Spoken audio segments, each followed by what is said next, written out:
Another major focus of this year's General Assembly, the war in Ukraine. Russia is sending its foreign minister to lead the country's delegation as it faces international blowback over the war in Ukraine and Russian drones entering Polish airspace last week.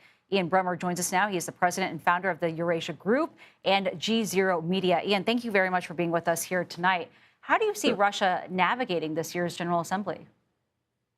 They understand that they are not persona grata in terms of the United States and NATO, but the General Assembly is a different story, of course. The vast majority of the countries there are continuing to do business, need access to Russian energy, Russian food.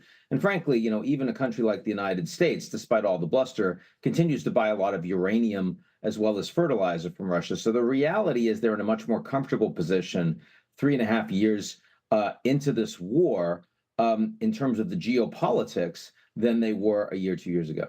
And Ian, I also want to ask you about your take on the situation with Jimmy Kimmel, because you've been making some posts about it in similar situations that you've noted seeing abroad.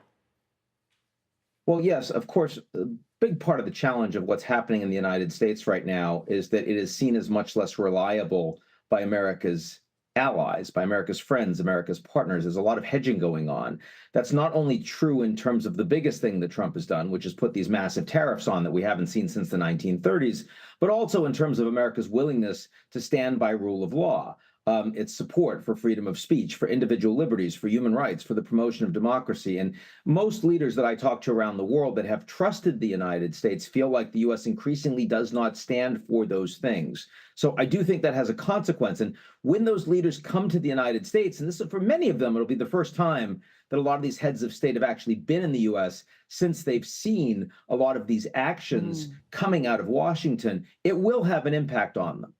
Absolutely. Ian Bremmer, we really appreciate your time. Thank you very much for joining us tonight. My pleasure.